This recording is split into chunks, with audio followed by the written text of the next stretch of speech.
Hey, Yuki, and I am told that Arnold Palmer was hands-on with the design of this course. In fact, back then, 26 years ago, there was no bridge to one part of this golf course, so he had to wade through a creek. He took the socks and the shoes off, rolled up the pants. People here described him as gracious but straightforward.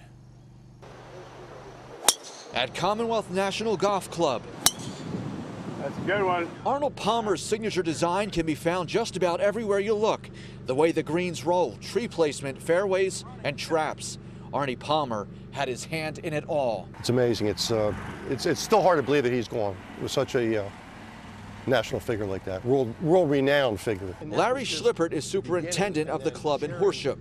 It was 26 years ago when Arnold Palmer cut the ribbon on the facility. The design and implementation were all according to Palmer's precise specifications. Work took a year and a half. I think he wasn't a great putter. Are we saying that on the record? Off the record. Palmer, a legend on and off the course, died Sunday from heart-related complications. He designed this course along with courses in Bluebell and Mount Laurel.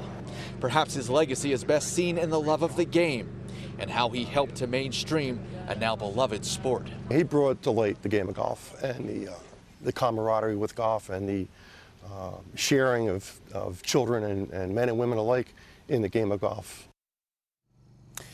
And then there was the charitable Arnold Palmer. That part of the story is coming up on Eyewitness News at 6. We're going to give you some new information, not before heard, before today. I'll see you at 6 for that. Plus, we will hear from his grandson.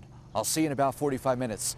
Live in Horsham, I'm Joe Holden, CBS 3 Eyewitness News. Hey, Joe, thank you so much for that. You know, I never had the chance to play with the King, but I did have the chance to play many of the courses he designed. As a matter of fact, I walked with Mr. Palmer in 1991 at the opening of Laurel Creek Country Club in Mount Laurel, New Jersey. I remember he was so proud of this layout, and he truly enjoyed playing a few holes for the media members and the fans who were in attendance.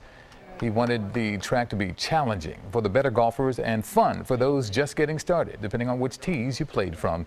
And it's still that way today. A lot of houses on the course now. Obviously, time has passed, but it's still that way today.